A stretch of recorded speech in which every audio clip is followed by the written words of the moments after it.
मैं आपको उसी से एक जो है छोटी सी पंक्ति सुनाना चाहता हूँ। अपने भाइयों बहनों, मैं जब 7 साल का था तो चाय बेचता था। अब मैं 72 साल का हो गया तो मैंने देश को ही बेच दिया। मेरी 4 पंक्तियां कि वो अपने आप को बड़ा बलवान समझते हैं, कि वो अपने आप को बड़ा बलवान समझते हैं और हम किसानों को बेजुबान समझते हैं। सोचते थे किसानों की जमीन हड़प कर अपनी मनमानी चलाएंगे, उन्हें नहीं पता था हम दिल्ली तक पहुंच जाएंगे। वक्त आ गया है, अब सबको साफ साफ कहना होगा, देश प्रेम की प्रबल धारा में हर मन को बहना होगा। जिसको किसान पराया लगे वो मेरा देश छोड़ जाए, हिंदुस्तान की इस मिट्टी में किसान बनकर ही रहना होगा।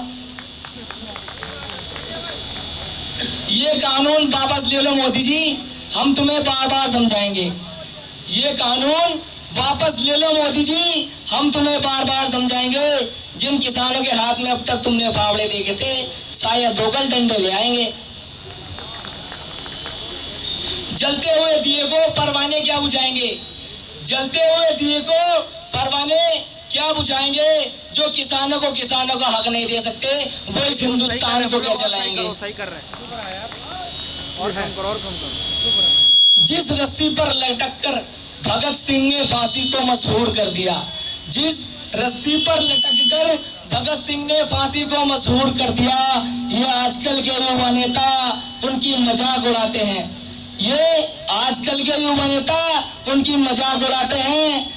हमारा ध्यान भटकाते हैं कहीं और, नीचे नीचे अपनी जड़ें जमाते हैं। पहले वाला हल्का सही था,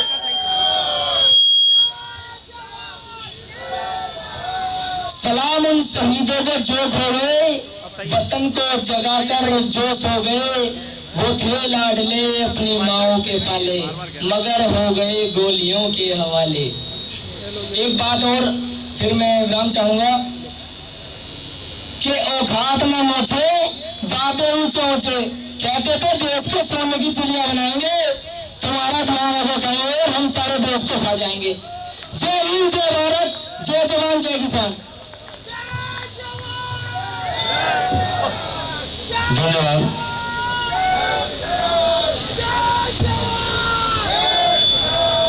किसान भाइयों, हमारे बीच में चौधरी कृष्णपाल सिंह जी मोदी नगर से पहुंचे हुए हैं, किसान नेता हैं।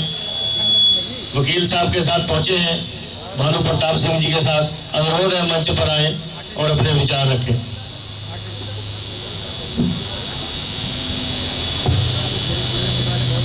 देश के सबसे बड़े आंदोलन के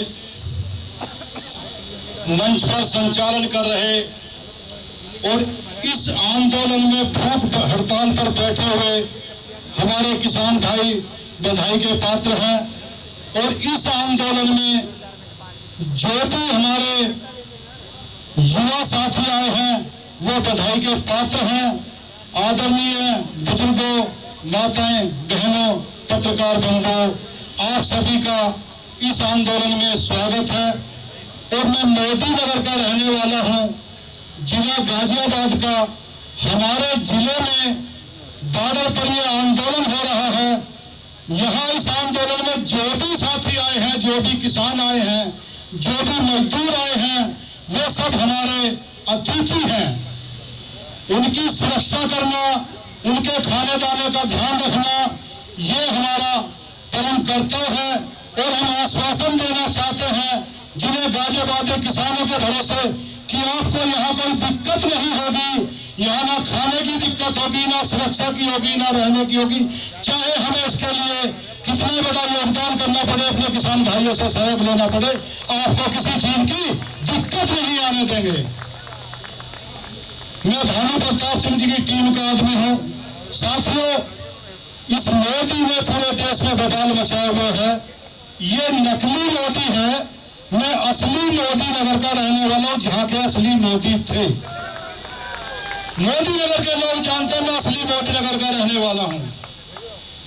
ऐसे ही इस मोदी ने भी मोदी नगर में 81, 82, 83 में आतंक उतारा था। वहां के मजदूरों को, किसानों को बहुत सताया था।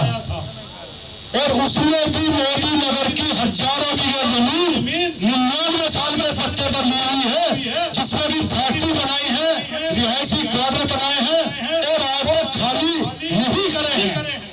उसी तर्ज पे यह कानून बनाया गया है।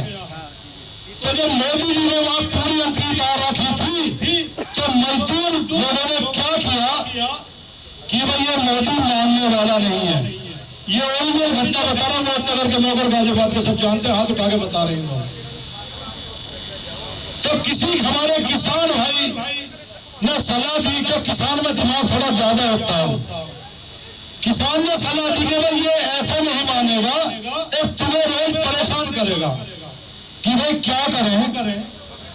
तो उन्होंने प्रोग्राम में मोदी जी को बुलाया मिल में, और उस कपड़ा मिल में बुलाया जहाँ की 3 शिफ्ट रात दिन चलती थी। तो वहाँ टाट आते थे, बोरी आती थी, उसमें सूत आता था। तो वहां बुला करके उसका सम्मान करा और मोदी जी अंदर घूमते और उसमें घेर करके टाट, वो बोरी घेर करके उसके पीछे से, और उन लोगों ने उसमें सरिया, राड, हॉकी और जिसका भी जो लगा मजदूर का, उस पर दहेजूत जब तक वो अजमरा नहीं कर दिया उसको छोड़ा नहीं। और उसी दिन के बाद मोदी नगर छोड़कर चले गए और दिल्ली में वो रह रहे हैं। मीलें जरूर उनकी वहां है, कई आज भी शुगर मिल भी है जो गन्ना मिल है, लेकिन मोदी जी वहां नहीं रहते। तो साथियों, आज मोदी ने पूरी अंत की तार रखी है। और हमारे कुछ किसान भाई जो युवा साथी हैं, जिनको का अनुभव तो जानते हैं कि इसका क्या परिणाम होगा, वो कह रहे भैया 1.5 महीना होगा, कुछ होगा या नहीं होगा। कि 1.5 महीना हो गया आंदोलन में, तुम जा रहे हो, सभी लोग जा रहे हैं, इसमें सभी लोग अपनी क्षमता से बढ़ चढ़ करके भाग ले रहे हैं। ये सब बधाई के पात्र हैं। तो मैं बता देना चाहता हूं आप लोगों को, हमने 45 दिन में क्या प्राप्त किया। हमने बहुत बड़ी जीत प्राप्त की है इसमें 45 दिन में। जानते हो क्या हासिल किया हमने?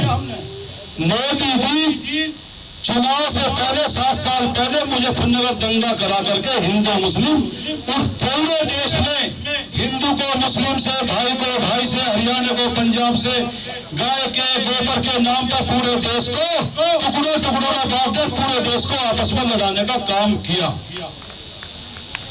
तो इन 45 दिन में क्या चीज हासिल करी हमने? हमारा आपस में पंजाब, हरियाणा, यूपी, महाराष्ट्र, मध्य प्रदेश, बिहार, हिंदू, मुस्लिम, सिख, ईसाई, बौद्ध, पारसी, सभी लोगों का ऐसा भाईचारा कायम हो गया है कि आज हम एक तरह से संगठित है कि मोदी तो क्या, मोदी की पूरी टीम आ जाए, हम हमले वाले नहीं है। ये प्राप्त किया है हमने इन 45 दिनों के अंदर। और जब मोदी जी की टीम और आरएसएस का संगठन हमें प्रताड़ित करता था, वो इकट्ठे थे, आज वो बिखर गए हैं। कैसे बिखर गए हैं? उसके 40-45 एमपी आज मोदी जी के इन कार्यक्रमों से, जो गंदे कानून लाए हैं, उनसे नाराज हैं। क्योंकि उसमें हमारे किसान भाई भी एमपी हैं, किसान भाई एमएलए भी हैं। वो नाराज हैं कि ये 3-4 साल या 2022 तक का तो समय काट देंगे, लेकिन उसके बाद हमें इन्हीं के बीच में जाके भीख मांगनी पड़ेगी, वोट मांगनी पड़ेगी। किस मुंह से आपके बीच में वोट मांगने आएंगे, ये उनको सता रहा है। लेकिन मोदी जी को एक अलादीन का चिराग मिल गया, जिसके कारण आपके चरणों में घुटने नहीं टेक रहा है। लेकिन ये किसानों के बीच में फंसा, अलादीन का चिराग भी किसान ही तोड़ेंगे। जानते हो क्या अलादीन का चिराग मिल गया उसको? एक तो उसकी मम्मी है ईवीएम। एक कहावत है गांव वालों की, बड़े बुजुर्गों की, कि चोर को ना मारे, चोर की मम्मी को मारे। तो आप चोर को तो मारना आए हो, चोर को तो मार के ही जाना। ये तीनों काले कानून तो वापस ही कराना। लेकिन ये चोर की मम्मी है, बस साथ में सभी मार लो ईवीएम को। ये मेरा निवेदन है, अनुरोध है, इसे भी आंदोलन में जोड़ लो। क्योंकि यदि ये ईवीएम नहीं होगी इसकी मम्मी, तो दूसरा बच्चा पैदा नहीं होगा। जो आने वाले एमपी और एमएलए में ईवीएम के द्वारा नहीं होंगे। और इस ईवीएम का आंदोलन श्री भानु प्रताप सिंह वकील सुप्रीम कोर्ट के जिस दिन मोदी जी शपथ ले रहे थे 30 मई को, उस दिन ही जंतर मंतर पर आंदोलन किया था और आज तक ही ईवीएम के खिलाफ उनका आंदोलन बराबर चल रहा है। तो इस भाजपा की आरएसएस की मम्मी है ईवीएम, इसको मारना बहुत जरूरी है। तो मैं 2 मिनट की कहानी के से अपनी बात समझा कर अपनी बात खत्म करता हूँ। बहुत सीनियर लोग बैठे हैं इस सभा में। एक किसान था आप जैसा ही, दोपहर तक पूरी मेहनत करी, खेत में हल चलाया, हाथ थक गया, काम भी निमट गया, कहने लगा भाई अब घर को चलना चाहिए। दोपहरी हो रही 1-2 बजे का समय रहा होगा, करीब करीब सभी किसान अपने घर पहुंच गए। तो जैसे किसान कंधे पे हल रख के ऐसे जा रहा था तो इधर से भी एक रास्ता आ रहा, चौरस खेत था, उस खेत के पास खड़ी थी ईंट, उसमें अंदर किसान अपनी धुन में हारा थका अपनी धुन में जा रहा था। उधर से शेर आया तो कूने पे जाकर के दोनों का आमना सामना हो गया और जैसे ही आमना सामना हुआ एक कदम भी भागने का कोई से को मौका नहीं था, बिल्कुल आमने सामने टिके और शेर की और किसान की आंख मिल गई। जब आंख मिली तो किसान अपने आप को डर रहा था कि भाई आज शेर सामने आ गया है, बचने का मौका नहीं है, भागने का मौका नहीं है और ये आज तुझे जिंदा नहीं छोड़ेगा। किसान पूरा डरा हुआ था। उधर शेर किसान से भी ज्यादा डरा हुआ था कि भाई मैंने इससे बड़ा शिकारी आज तक जीवन में नहीं देखा। कैसे कि भाई जिसके कंधे पे इतना धनुष बाण बड़ा है तो इसके तीर का वार कैसे होगा, इसके धनुष बाण का ही और छोड़ने है कितना बड़ा है। क्योंकि इतनी मोटी हलस भी थी उसके अंदर, थाली भी थी, तो वो घबरा गया कि भाई इसका ऐसा शिकारी मैंने कभी नहीं देखा। तो पूरा घबरा गया, दोनों की आंख जब तक मिलती रही दोनों आमने सामने रहे और जैसे ही किसान की निगाह थोड़ी तिरछी हुई और शेर की निगाह अलग हुई, किसान को देख करके शेर युद्ध जा भागम भाग भागम भाग भागम भाग।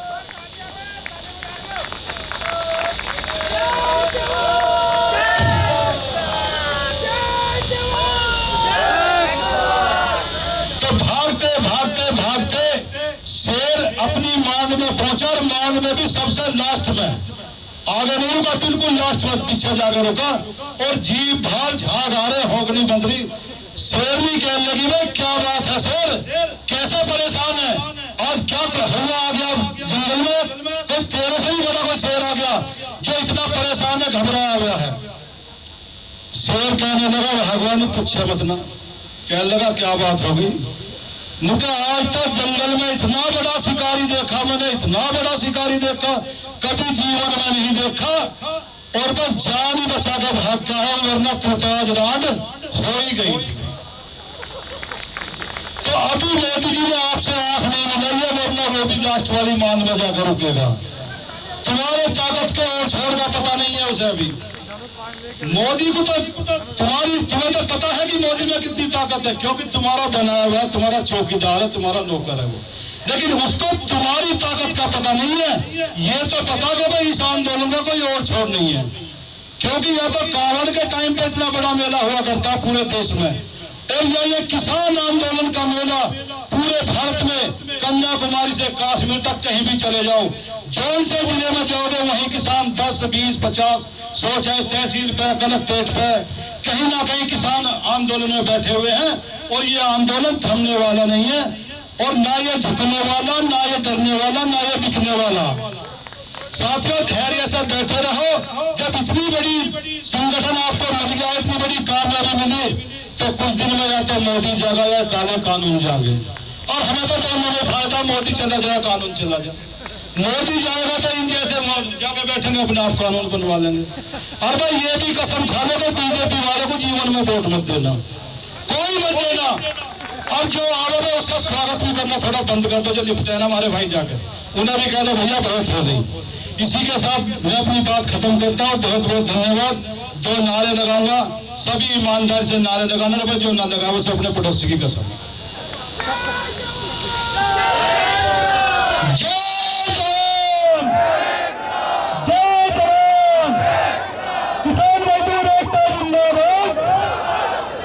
किसान मजदूर एकता जिंदाबाद।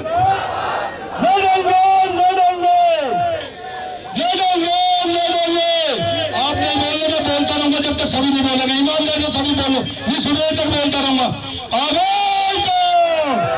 किसान एकता जिंदाबाद, किसान एकता जिंदाबाद, किसान एकता जिंदाबाद, किसान एकता जिंदाबाद। आप नहीं बोलने, मैं बोलता रहूंगा। किसान एकता जिंदाबाद, किसान एकता जिंदाबाद। बहुत बहुत धन्यवाद, आपने मुझे बड़े प्यार से सुना। धन्यवाद।